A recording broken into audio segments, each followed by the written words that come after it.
Hello, I'm Dr. Ezra Cohen at the Moores Cancer Center of the University of California, San Diego. And on behalf of NTRK Connect, it is my pleasure to provide this update on thyroid cancer and specifically NTRK fusion thyroid cancer. Interestingly, as more data have accumulated on patients with these fusions and thyroid cancer, certain patterns are beginning to emerge. With the discovery of NTRK fusions, and the development of therapeutic agents, we now have the formation of different treatment paradigms for patients with thyroid cancer that harbor these NTRK fusions. In fact, there are two agents that are now approved for the treatment of thyroid cancer and other malignancies, specifically entrectinib and larotrectinib. Both these agents were approved on the basis of single-arm studies demonstrating high activity with response rates in the 60 to 70 or even higher percent range, up to 80% even, long median duration of response, and prolonged survival. Now, we can delve a little bit deeper into the specific histopathologic differences in these patients. And again, certain patterns, or let's say generalities, are beginning to emerge. First, we see both NTRK1 and NTRK3 fusions in patients with thyroid cancer. And interestingly enough, we never see NTRK2 fusions in patients with thyroid cancer. It's becoming apparent that in pediatric patients with thyroid cancer, the rate of NTRK fusion is significantly higher and approaches even about 30% in pediatric patients who develop thyroid cancer.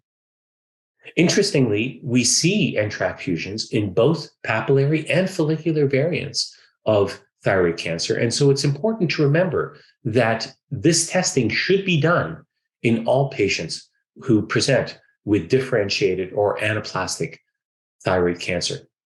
For adult patients, the prevalence of NTRK fusions hovers somewhere in the range of about 2 to 5%. So not incredibly common, but enough to warrant testing because the agents that are available are so effective.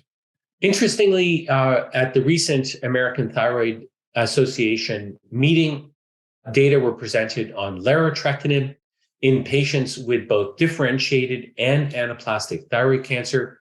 It seems to be the case that in patients with anaplastic thyroid cancer that harbors a NTRK fusion, unfortunately, these patients appear to have a worse prognosis with lower response rates, lower duration of response, and lower survival. Nonetheless, even in the face of anaplastic thyroid cancer, these patients do appear to benefit from TRK inhibitors, and testing as well as therapy is still warranted. Lastly, emerging data is beginning to suggest that patients with different NTRK fusions have different clinical outcomes. And specifically, it's beginning to appear that patients who harbor an NTRK1 fusion and thyroid cancer appear to do worse than their counterparts that harbor an NTRK3 fusion. The specific mechanisms underlying that are still to be discovered. And of course, the data set is still small and more data are emerging, but something to keep in mind and watch as we go forward.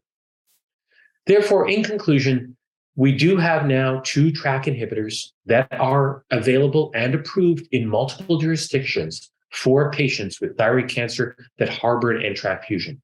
These fusions appear to be either NTRK1 or NTRK3. They are more common in the pediatric population, and there do seem to be emerging differences, both with respect to histology and clinical presentation and performance in patients with NTRK fusions and thyroid cancer.